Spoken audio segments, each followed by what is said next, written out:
할렐루야. 네, 참 좋으신 주님의 은총과 평화가 오늘 예배 가운데 참여한 우리 모두에게 임하시기를 주님의 이름으로 간절히 축원합니다. 오늘은 교회 역사 부활절 제6주이고요. 또 어버이 주일로 지키는 주일입니다. 거기 덧붙여서 우리 동력교회가 7살 된 기념일이기도 합니다. 창립 7주년. 어제 전도를 하고 보니까 많은 이웃들이 그렇게 말하더라고요. 7살 됐다 그랬더니 이제 학교 갈 나이가 됐구나. 이렇게. 참으로 놀랍죠. 우리가 벌써 머리를 맞대고 함께하면서 예배한 하나님 백성으로 한 몸을 이루며 한 가족으로 지내온 시간이 벌써 7회가 됐습니다. 여기까지 이끌어주신 하나님의 은혜가 크고 우리로서는 할 수 없는 이 일을 이루신 하나님께 감사를 드립니다. 그리고 오늘 우리가 같이 읽은 독서 본문, 성경 본문도 우리를 하늘 가족, 하나님의 가족으로 불러주셨던 하나님의 은총과 그 은혜와 사랑을 주목하도록 우리를 부르고 있습니다. 여러분, 가정은 특별한 어떤 목적이나 책임을 이루기 위한 그런 모임들과 좀 다르죠. 가정이란 것은 사랑과 신뢰를 바탕으로서만 이루어질 수 있고 또 존재할 수 있는 그런 공동체입니다. 그런데 여러분, 요즘에는 가정이 이런 공동체임에도 불구하고 제 필요나 유익을 이유로 쉽게 해체되고 깨져가는 모습을 보게 됩니다. 뿐만 아니죠. 가정으로부터 시작된 이 비극이 사람들이 모이는 곳이라면 어디든지, 그러니까 사람이 모여있는 곳, 그런 공동체라면 어디든지 그런 모습들, 깨지고 상해 있는 모습, 상해 있는 그 깨져버리는, 헤어져 버리는 모습들을 우리는 자꾸자꾸 보게 됩니다.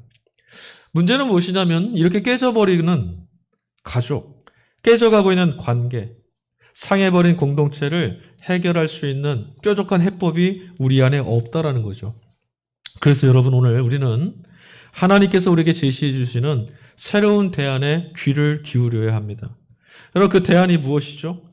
하나님이 우리에게 우리 스스로 이룰 수 없는 그 완전한 가정을 이룰 수 없는 온전한 공동체를 이룰 수 없는 우리에게 주신 대안은 바로 누구라도 하나님 안에서 주님의 은총으로 인하여서 한 형제, 한 자매가 되고 예수 그리스도와 한 몸이 될 수 있는 하나님의 가족, 교회가 바로 그 대안이라는 것이죠. 여러분, 영원히 신실하신 주님께서 우리의 아버지가 되시고 또 사랑과 생명의 끈으로 우리의 부족함, 연약함, 상에서 터지고 깨어질 수밖에 없는 우리를 관계로 묶어주시는 성령의 역사가 있으니 여러분, 이보다도 완전하고 온전한 가족 공동체는 이 땅에 존재하지 않는 겁니다. 문제는 과연 하늘 가족, 하나님의 가족으로 우리를 불러주셨는데 그런 우리가 서로를 참된 가족처럼, 참된 가정으로 여기고 있느냐라는 것이죠. 선뜻 네, 그렇습니다, 이렇게 말씀을 답하지 못하는 것은 참으로라고 하는 그 말 때문이죠. 그 말이 가시처럼 우리들의 마음을 자꾸 찌릅니다. 그렇습니다라고 말하지 못하도록. 여러분, 우리가 이렇게 말하지 못하는 이유는 분명하죠. 아무리 봐도 우리 스스로 우리 자신을 돌아보면 지금 형편으로서는 도무지 사랑한다라는 말을 입에 올리기가 좀 부담스러워서, 또 아무리 우리가 열심히 애를 쓰고 노력하고 하나님 말씀이 우리에게 요구하시니까 사랑하라 하셨으니까 그리 해보려고 몸부림치지만 그렇게 해봐도 결국은 사랑 앞에서 실패하고 사랑을 이루지 못하는 자기 자신에 실망하는 일들을 너무 많이 우리가 반복해와서, 그래서 사랑이 참 어렵고 하나님이 하늘 가족으로 불러주셨다는 것이 실감이 나지 않을 때가 있습니다. 그렇습니다, 여러분. 노력을 하면 할수록 우리는 스스로 나는 사랑할 수 없구나. 내 안에는 하나님이 말씀하신 이 명령, 사랑하라는 명령을 지켜낼 수 있을 만한 능력이 내 안에는 있지 않구나. 이 사실만을 확인하게 됩니다. 말씀대로 살지 못하고 보니까, 그렇게 살지 못한 나 자신을 돌아보면 사랑이라는 것을 짐짓 모른 채 하고 지나쳐버리고 싶은 그런 부담스러운 것으로 여길 때가 많이 있죠. 하나님 말씀, 우리에게 하나님 자녀라면 마땅히 사랑해야 한다. 주님의 자녀라면, 예수님의 제자라면 마땅히 서로 사랑하는 그런 삶을 살아내야 된다라고 우리를 체근합니다. 오늘 함께 읽었던 복음서, 요한의 복음서 말씀을 보면 사랑하는 것은 예수님이 우리에게 직접 주신 계명, 예수님이 우리에게 당신의 제자들이라면 이렇게 살아가야 한다라고 명령으로 주신 것이다라고 말씀하고 있어요. 그러나 여러분, 사랑의 대상이 지난번에도 설교 때문에 말씀드렸지만 주님을 사랑해라 이러면 그래도 해볼 수 있는데 서로 사랑해라. 주님이 이렇게 명령 주셨거든요. 그래서 이것이 우리를 더 힘들게 만들죠. 그래서 우리는 사랑이라고 하면 늘상 하나님이 우리를 사랑하셨다. 하나님은 우리를 이처럼 사랑하사 이 말씀에만 집중하려고 하고 우리에게 주어진 명령, 그 계명으로서의 사랑에 대해서는 마치 내 일이 아닌 것처럼 다른 사람에게 해당되는 일인 것처럼 저 멀찌감치 미뤄두고 주님께 시선을 돌리곤 합니다. 우리가 사랑할 수 없고 그런 능력, 사랑 앞에 무능한 존재라는 것, 사랑은 우리에게 너무나 버겁고 힘겹고 어려운 일입니다. 그래서 여러분, 자신이 그렇게 사셨기에, 스스로 그렇게 살아내셨기에 전해주셨던 주님의 말씀과 명령, 사랑하라 이 명령, 이 말씀이 무엇인지를 우리가 짊어지고 우리 다시 예수님께로 나아가 봐야 됩니다. 도대체 예수님이 어떻게 사셨길래, 어떤 모습으로 살아내셨길래 사랑하라는 이 말씀을 주셨을까? 주님을 돌아보지 않고는 우리는 사랑에 대한 아무것도 헤아려 알 수가 없어요. 주님은 여러분 어떻게 사셨습니까? 여러분이 생각하시는 여러분의 성경 말씀을 통해서 복음을 통해서 접하게 된 예수님은 이렇게 사셨던 분이십니다라고 하는 정의는 어떤 것입니까? 예수님의 온 삶을 한 문장으로 딱 요약하면, 압축하면 저는 이것 하나 남는다고 생각합니다. 무엇이냐? 예수님은 하나님과의 관계성 안에서 살아내셨던 분이다. 하나님과 이어져 계셨던 분이다.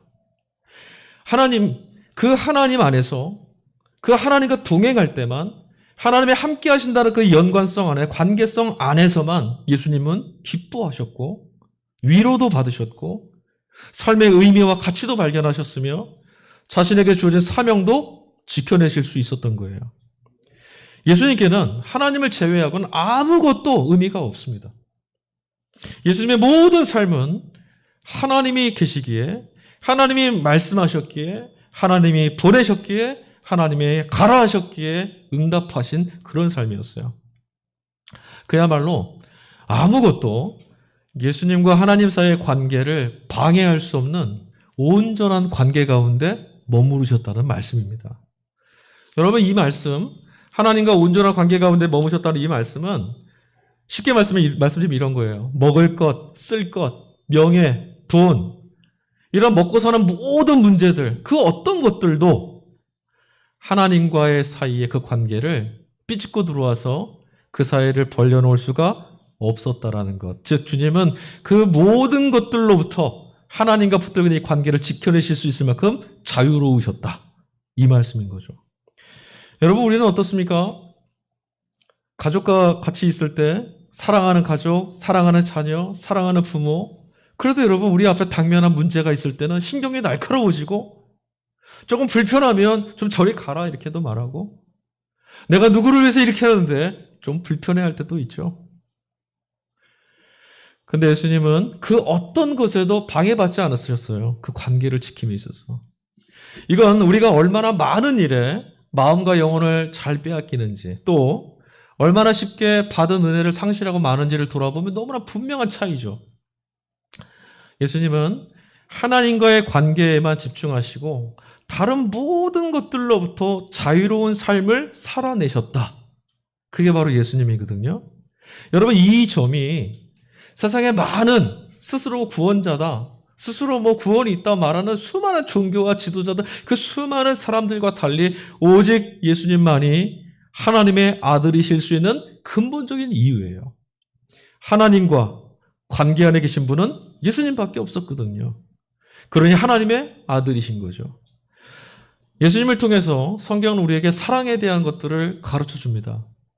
성경이 말하는 사랑은 결국 예수님이 그리하셨던 것처럼 하나님과의 관계성, 하나님과 얼마나 잘 이어져 있느냐, 하나님과 어떻게 연결되어 있느냐, 그것을 말하는 것이 바로 사랑이에요.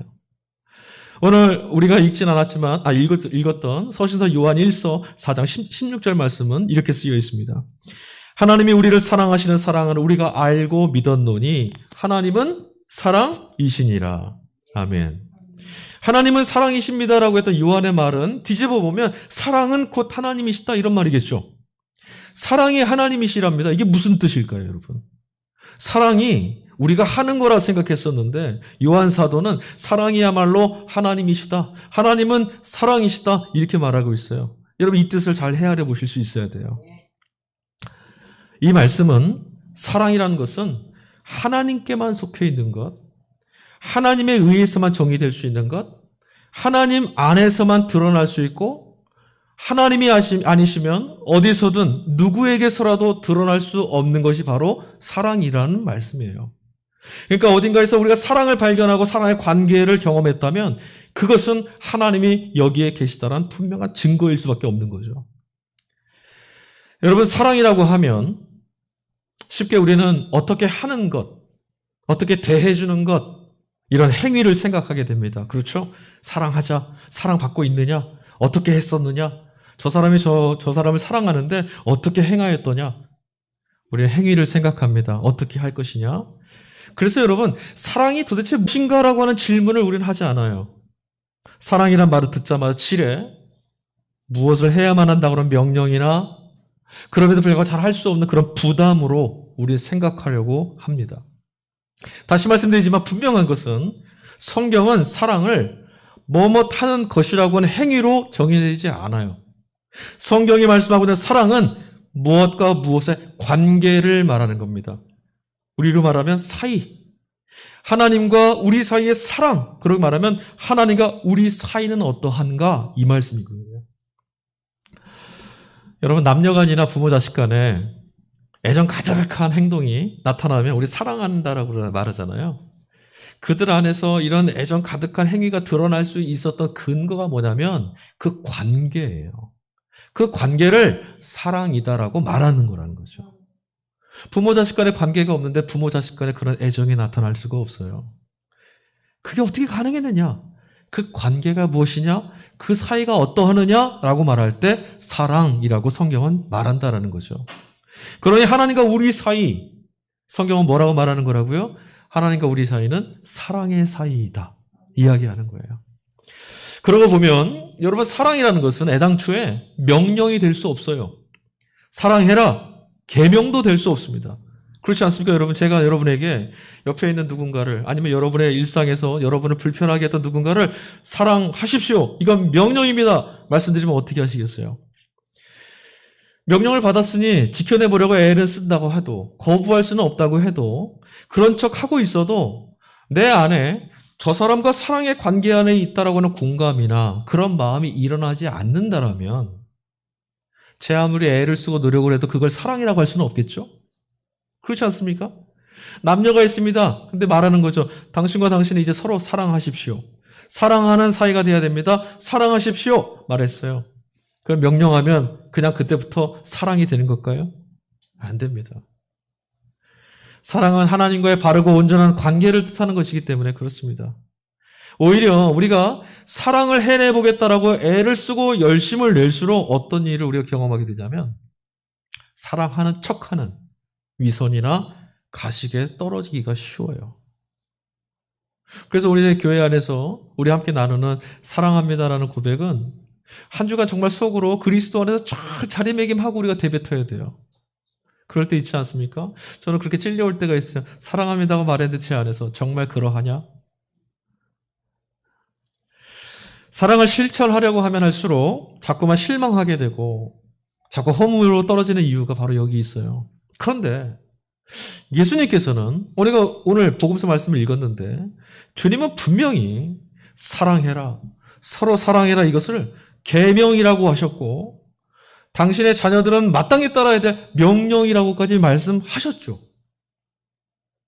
사랑이란 것이 명령이 될 수 없다라고 지금 말씀드렸는데 주님은 분명히 말씀에 뭐라고 써 있냐면 너희는 서로 사랑해라. 이것이 나의 계명이고 명령이다. 참 이상해요. 주님은 언제나 수고하고 무거운 짐진 자들아 다 내게로 와라. 내 멍에는 쉽고 가벼웠다. 너희의 짐을 다 벗겨내 주겠다. 내 안에서 기쁨을 누리고 평안하고 안식하라. 초대해 주시는 분이신데 오늘 이 부분에 있어서만큼은 우리로서는 할 수 없는 이 불가능하고 우리 스스로를 자꾸 초라하게 만드는 이 부담을 우리에게 막 지워주세요. 사랑해라. 오늘 복음서 말씀은 우리 지난주에 예수님의 비유의 말씀에서 이어지는 지난주 비유가 뭐였죠? 포도나무와 가지. 오늘 본문 말씀이 거기에 연장선상이거든요. 그래서 오늘의 말씀, 사랑하라고 하시던 이 계명의 말씀을 이해하기 위해서는 포도나무와 가지라고 하는 이야기에 이어지는 이야기로 들어야만 우리가 이해할 수가 있어요. 포도나무와 가지 비유의 핵심은 무엇이었습니까? 가지는 나무에 꼭 붙어 있어야 한다. 그게 핵심이었어요. 여러분, 가지가 나무에 붙어 있는 것은 가지에게 숙제를 짊어지고 명령을 주고 버겁게 만들고 힘들게 만드는 그런 것입니까? 아닙니다. 가지에게 있어서 나무에 붙들려 있는 것은 너무나 자연스러운 거예요. 그리고 마땅한 거죠. 그래야 살아요. 가지 끝에 열매를 맺고 가지가 살아있는 가지가 되기 위해서 필요한 일이고요. 내가 살기 위해서 거기 있어야 되는 거죠. 그래 나무가 나를 불러주면 오히려 고마운 일인데. 우리 어린아이들을 보면 어른들이 뭐라고 말합니까? 우리 어른들의 세계, 세상에 나가면 우리에게 말하잖아요. 너 이것 해야 돼. 너 이것도 못했어? 탈락. 너 이거 못하는 사람이야? 그럼 우리와 같이 할 수 없어. 나가. 아, 너 이 정도도 못하는구나. 넌 루저야. 이게 세상이잖아요. 근데 여러분의 자녀들, 어린 자녀들에게 뭐라고 말씀하십니까? 너 이거 반드시 해내지 않으면 넌 내 가족이 아니야. 너 이거 못 해내면 넌 내 딸이 아니고 내 아들이 아니야. 이렇게 말씀하세요? 아니죠. 우리 아이들 보면 뭐라고 말합니까? 우리 지난주가 이제 어린이 주일이었는데 그냥 잘 놀고 건강하게 잘 커라. 그렇게 말씀하시지 않아요? 안 하시나 보군요. 너는 무조건 1등 해라. 부모의 품 안에 있기만 하면 되고 그냥 구김 없이 마음껏 뛰놀고 잘 자라주기만 하면 된다. 이게 여러분 마땅하고 자연스러운 일이죠. 이처럼 주님이 오늘 명령으로 주셨던 사랑해라라고 하는 사랑이라는 말씀도요. 사실은 의무가 아닙니다. 이 말씀은 우리를 기쁨과 고귀한 삶으로 인도해 주시는 주님과의 관계 안에 있다는 사실을 이야기해 주시는 거예요. 여러분 왜 당시의 제자 공동체에게 예수님께서 너희는 내 안에 꼭 붙들려 있어야 된다. 가지가 나무에 붙들려 있는 것처럼 나와 함께 꼭 같이 있어야 된다. 이렇게 말씀하셨을까? 왜 그랬을까요? 그리해야 될 만큼 위태롭고 무언가 불안하고 두려운 상황이 펼쳐질 거라는 거예요. 그게 뭘까요? 어떤 상황일까요? 머지않아 예수님이 십자가에 달려 죽으실 것, 그 사건이에요. 지금은 같이 있지만 주님이 십자가에 달려 죽으시게 되면, 돌아가시게 되면 제자들은 큰일 납니다. 그래서 지금 너희가 단단히 내 안에 붙들려 있어야 된다. 나와 같이 있어야 된다. 잊지 말아야 된다. 그게 포도나무와 가지 말씀이었거든요. 그러니 여러분 여기까지 생각하고 오늘 본문 말씀을 다시 한번 읽어보면 지금 주님께서 당신의 계명을 지켜라, 내가 주는 명령을 따르라 했던 이 말씀이 전혀 새로운 차원에서 읽혀질 수 있어요.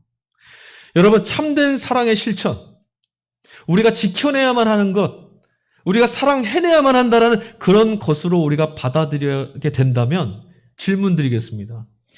그것이 주님의 명령이라서 우리가 따라야 된다면 도대체 우리가 얼마만큼 하면 주님의 명령을 듣는 것이고 어떤 기준을 삼으면 주님의 명령을 순종한 사람이 되는 겁니까? 어느 정도 해야 됩니까? 어떤 기준에 해야 되죠? 예수님이 오늘 본문에서 말씀하셨던 밝혀주신 기준은 뭐냐면 친구를 위해서 제 목숨을 바칠 수 있는 정도. 예수님이 보셨을 때 야 너는 내 친구라 할 만하다. 그 정도. 그 정도 해야 주님이 말씀하시는 내 명령을 지키는 수준이래요. 여러분 이렇게 듣고 보니 아득하지 않으세요? 우리 중에 감히 누가 우리에게 너무나 낯선 사람 또는 불의한 사람을 위해서 내 목숨을 내어주고 그의 친구가 되려는 사람이 있겠습니까? 여러분 그리하실 수 있겠어요? 하지만 여러분, 우리는 이미 우리를 위해서 자신의 목숨을 내어주고 희생한 친구를 이미 만났습니다. 예수님이죠. 친구를 위해서 자기 목숨을 버리는 것이야말로 참된 사랑이다라고 하셨던 그 말씀은 이제 곧 당신이 짊어질 십자가, 내가 이 십자가를 짊어짐으로 너희들을 친구로 삼아주겠다. 내가 너희의 친구가 되어주겠다라고 했던 그런 말씀이었다는 거예요. 십자가는 주님께서 우리의 친구가 되어주심으로 우리를 또한 당신의 친구로 초대해 주시기 위해서 주님이 걸어가셨던 길이었던 거예요. 결국 여러분, 제자들에게 오늘 주셨던 이 말씀들은 모두 다 실상은 바로 모두 다 주님의 이야기였던 거죠. 우리 고린도에서 13장에 보면 사랑에 관한 말씀이 나와 있죠? 사랑장. 여러분, 그 안에 나와 있는 사랑 얼마나 실천하며 사실 수 있겠습니까? 우리 사랑은 오래 참고 온유하며, 읽으면 참 좋아서 참 좋다. 그렇지, 사랑은 이런 거지. 근데 우리가 그렇게 사랑할 수 있을까요? 그 사랑은 무엇을 말하는 겁니까? 바울 사도가 그리스도는 이런 분이시다, 이 말씀하는 거거든요. 예수님이 우리에게 그런 친구가 되어주신 거였어요. 제자들을 향해서 핍박과 환난 앞에 무너질 그들 앞에서 주님이 나는 너희를 위해서 목숨을 바칠 각오가 되어 있다. 내가 너희를 사랑할 거다. 지켜낼 거다. 난 너희의 친구가 될 거다. 난 너희를 배신하지 않는다.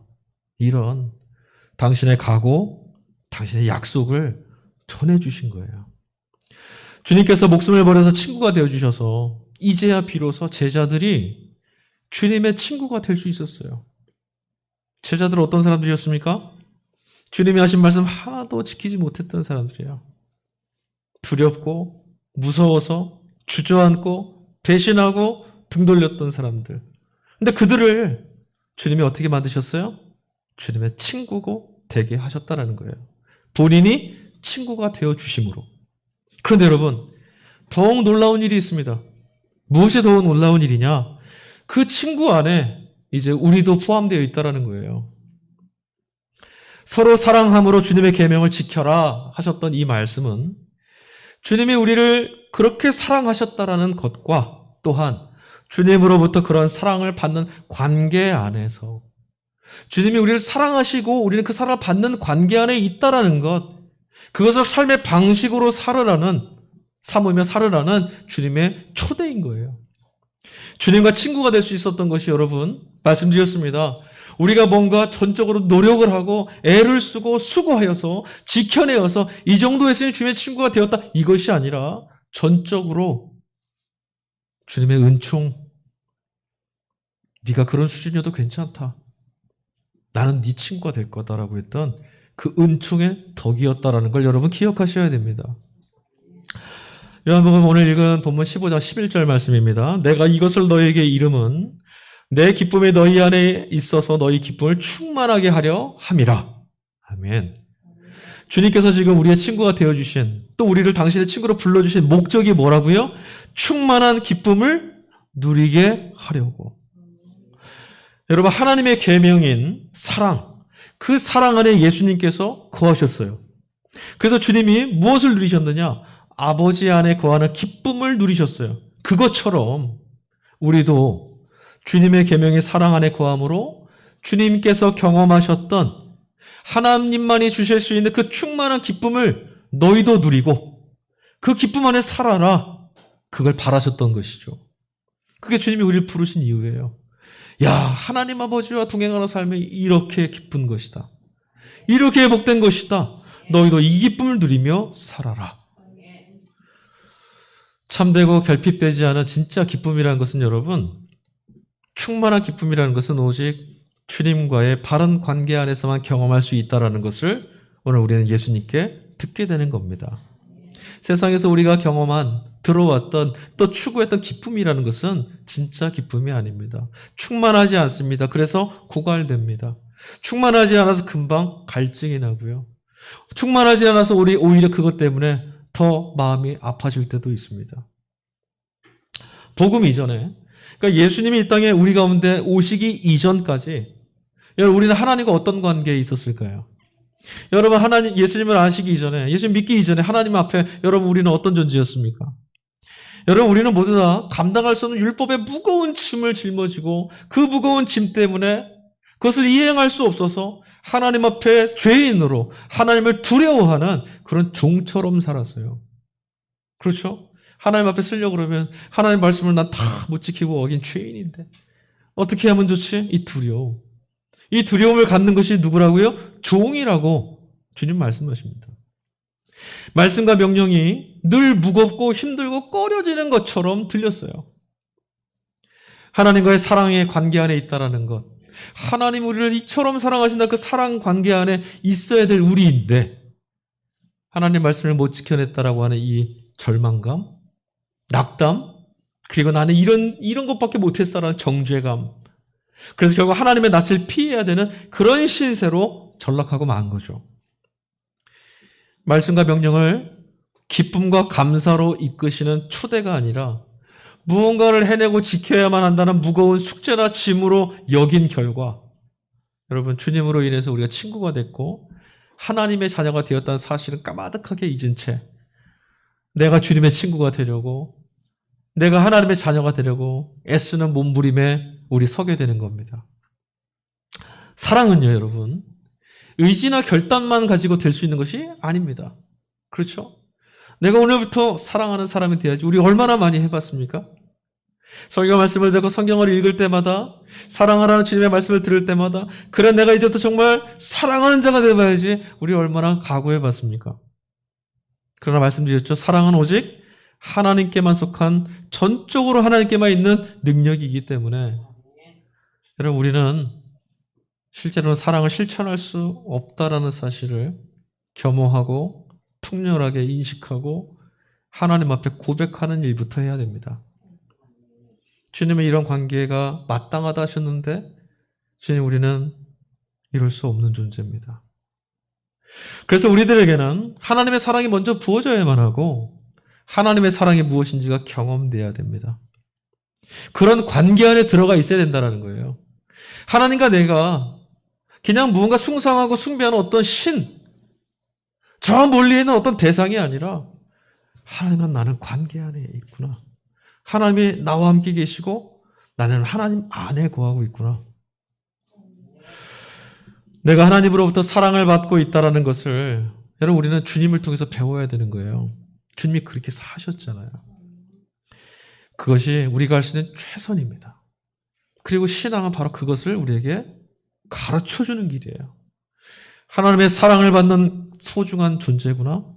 그러니 그 사랑을 받는 자답게 사는 거죠. 하지만 여러분, 제가 이렇게 설교 말씀을 드렸다고 해서 그러면 실천하는 건 아무것도 하지 말고 가만히 앉아서 하나님 사랑받는 것만 하고 그 사랑이 무엇인지 깨닫는 그 일만 하고 있어라 이렇게 말씀드리는 것은 아닙니다. 그럼 무슨 말씀 드리는 거예요? 우리는 또한 말씀을 통해서 배운 대로 주님이 나의 계명이나 나의 명령이라 하셨으니 그대로 살아야 합니다. 다만 잊지 말아야 될 게 있다는 거예요. 무엇이죠? 사랑의 주도권이 하나님께 있다는 것. 사랑할 수 있는 주도권과 동력이 모두 주님 안에 있다는 사실들을 인정할 수 있어야 된다는 거죠. 그래서 내 안에 고갈되어 있는 걸 볼 때는 기다려야 됩니다. 하나님이 하시는 것이구나. 오늘 지금 나의 자리에는 이 정도 잔밖에 되지 않는구나. 고백하는 거죠. 여러분 밥 한 끼 먹는 거 대수 아니죠. 그죠? 한 끼 식사 우리 거르기도 하고 안 먹어 그럴 때도 있잖아요. 그런데 여러분 생각해 보세요. 태어난 날 이후부터 어머니의 젖을 빤 이후부터 매일매일 먹었던 그 한 끼 한 끼의 식사가 오늘 우리를 이만큼 성장하게 했어요. 그렇지 않습니까? 여러분 끼니를 걸렸다가 10년 동안 걸렸다 한 번에 다 먹고 이만큼 크셨어요? 그 한 끼가 쌓여서 오늘의 우리를 이렇게 만들어준 것처럼 불완전하고 터무니없을 만큼 때로는 위선적이고 또 흉내내는 거칠야만 남아있는 가식처럼 보일 때도 있지만 그런 우리지만 주님을 믿고 부르심에 응답하고 그리 사랑해보는 관계로 나아가 보려고 주님 닮아보려고 나아갈 때 주님께서 그런 우리들의 걸음일지라도 그 안에 주님이 사랑이심을 드러내는 열매를 맺도록 해주실 것이라는 거죠. 나무가 가지에 열매를 맺게 하는 것처럼. 그러니 여러분, 가지인 우리가 열매 맺으려 애쓸 필요 없다는 거예요. 오늘 우리 모두는 여러분 주님을 통해서 하나님의 자녀로 부름을 받았습니다. 아멘이시죠? 이제 더 이상 세상에서 소외되거나 배제되거나 버려질 것들을 염려하지 않아도 되는 하나님의 가족으로 우리를 불러내 주신 거예요. 이제 그러니까 여러분 우리가 해야 될 것은 무엇입니까? 오늘 사도행전 말씀을 보니까 고넬료의 가정이 주님을 믿고 주의 백성으로 세례받고 주의 백성으로 하나가 되었어요. 그때 베드로가 이 백성 안에 하나님의 은혜가 있었다는 걸 어떻게 고백했냐? 그들도 하나님의 이름을 높여드렸다 이렇게 말했거든요. 우리가 해야 될 건 뭐죠? 주님의 계명과 명령 안에 거한다는 것, 그게 도대체 뭡니까? 용납해 주셨고 친구 삼아 주셨고 거룩한 하나님의 자녀로 가족으로 품어주셨다는 사실을 믿고 하나님께 감사하고 높여드리며 그 관계 안에 우리가 있다라는 것, 그것 말고 더 할 수 있는 게 없다라는 거죠. 여러분 그러면 겨우 그것만 하면 되는 거야? 겨우 그것뿐인 건가? 이렇게 생각하실지도 모르겠어요. 하지만 여러분, 하나님을 높여드린다는 것은 대단히 어려운 일입니다. 하나님을 경배하고 하나님을 높여드린다는 건 우리가 끊임없이 실천하며 나아가야 되는 신앙의 길이기도 해요. 자기 자신을 낮추고 지금까지 내가 소중히 여기었던 것들, 이것 없으면 안 되겠다 여기었던 모든 권위들을 하나님보다 낮추는 일, 그게 뭐냐면 하나님을 높이는 일이에요. 내가 가지고 있던 그 부유함은 다 놔둔 채 하나님 높여드립니다. 이거는 비어있는 말입니다. 오히려 우리에게 요구하시는 것은 하나님의 다른 모든 것들을 낮춤으로 하나님을 높여드리는 거죠. 이게 무슨 말입니까? 하나님을 높인다는 것은 돈, 명예, 권력, 성공 이런 모든 것이 주님의 은총 때문에 아무것도 아닌 것처럼 상대화될 수 있는 거예요. 주님이 계시니 이것은 다 내겐 없어질 것과 같다.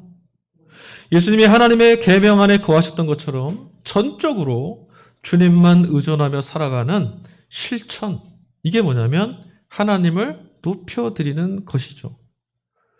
나는 전적으로 주님과 주님의 말씀에 의존되어 있는 사람이다라고 고백하는 것, 이게 뭐냐면 하나님을 높여드리는 것이다. 나와 너 그리고 우리 모두 이런 주님의 부르심 안에 있다는 것을 기억해내셔야 합니다. 그리고 그런 주님께 우리 다 함께 온 마음을 다해서 주님께 의존하며 나가는 것, 이것이 바로 너희는 서로 사랑하라 했던 계명을 지키고 주님의 말씀에 거하는 길이라는 거예요. 주님의 계명을 지키는 것, 주님을 사랑한다는 것이 바로 이런 겁니다. 그 관계가 옳고 바르고 마땅한 것이며 우리를 살려내는 길입니다. 우리가 그 사랑 안에 거할 때 주님은 약속하신 대로 우리의 삶을 넉넉히 이겨낼 수 있을 만한 충만한 기쁨을 누리도록 하늘의 문을 열고 당신이 경험하셨던 하나님의 은총을 우리 가운데 부어 주실 것입니다. 아멘. 우리 이 시간 들은 말씀 기억하면서 함께 찬양했으면 좋겠습니다. 성경이 말하고 신앙이 말하는 사랑은 휴머니즘을 실천하라, 박애를 또 헌신을 행하며 살아라, 이것을 첫 번으로 요구하는 것이 아닙니다. 성경이 이야기하는 사랑은 예수께서 누리셨던 그 기쁨, 하나님과의 관계 안에서 얻게 되는 그 길을 우리도 함께 걸어가자, 이 초대거든요. 그래, 내가 하나님과 어떤 사이에 있는가? 내가 하나님과 어떤 관계에 있는가? 이것이 오늘 우리에게 주어진 계명이고 명령입니다. 우리를 위해서 자신을 아낌없이 내어주시고 스스로가 친구가 되어주셨던 주님의 사랑이 무엇인지를 우리 이 찬양을 가지고 다시 한번 고백하고 주 앞에 나갑시다.